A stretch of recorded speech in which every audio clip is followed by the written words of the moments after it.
In the heart of the Amazon rainforest, beyond satellite reach and deeper than any mapped trail, lies a place feared even by the tribes who have called the jungle home for centuries. They speak of a white canopy, a place where the trees grow bone pale and emit a constant, unnatural glow under the night sky. No birds sing there, no insects buzz, no sound exists at all. This place is known only by a single name, whispered with unease in over 15 dialects, the Light Path. In 1987, an anthropological team led by Dr. Elena Moravec, a Czech-Brazilian ethnographer, ventured into this region in search of the Arayuca, a nomadic tribe rumored to have lived in isolation for over 5,000 years. What they found was something no scientific theory could explain, because when they reached the last known location of the tribe, they didn't find huts or tools or even bodies. They found footprints, thousands of them all perfectly preserved in hardened soil. The strange part: all the footprints pointed in the same direction, toward a steep incline covered in bleached foliage. Not a single track veered off, no signs of struggle, no remains, just an entire people who walked into the forest and vanished. Dr. Moravec's team documented everything: temperature spikes, radiation levels, even fluctuations in magnetic fields. One compass spun uncontrollably, another pointed straight down. Her notes, later recovered, included a haunting observation: it's as if the jungle is folding inward. Whispering in reverse, they camped one night near the trail of footprints. By morning, 2 members were gone, their tents intact, no signs of wildlife. Only the fresh sets of footprints, identical in pattern to the ones before, continuing forward toward the light.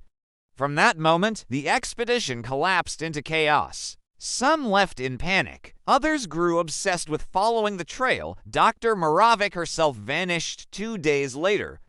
Her last transmission was a whispered sentence filled with static: "They're not gone.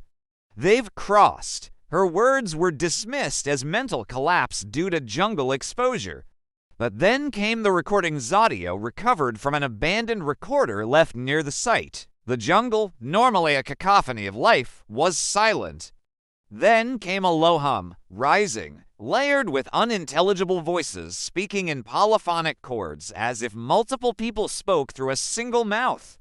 By the early 1990s, several unsanctioned missions attempted to locate the Arayuca. None returned with evidence. All that ever came back were drawings, strange symbols carved into bark, figures standing in beams of light, circles within circles, and always, always, a trail of feet walking upward into the trees, feet with 6 toes or none at all.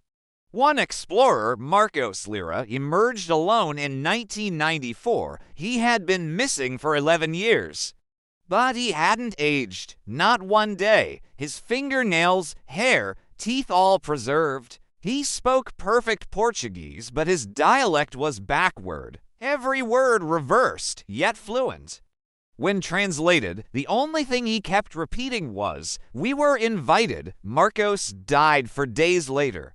Not of malnourishment or injury, but from a brain hemorrhage caused by his neurons firing simultaneously across all lobes. The autopsy revealed tissue damage consistent with exposure to extreme light, yet he had no burns.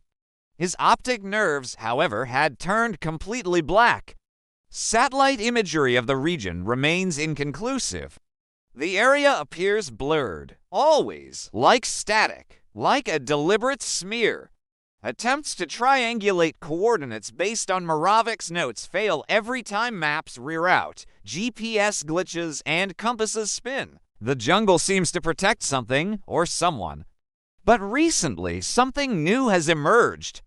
In 2023, a Brazilian mining company attempted to survey the area by drone. The drone never returned. But for 3.6 seconds, the live feed recorded a clearing completely circular, vegetation white and pulsing gently. In the center stood a tall figure, not humanoid, not animal. It had no eyes, no face, just a body of light and root, like something halfway between flesh and forest. Around it, dozens of people, silent, still, staring up. Their skin pale, their eyes shut, as if in prayer or communication. And then the feed cut. Some believe the Arayuka did not vanish, they ascended. Not in a religious sense, but a dimensional one.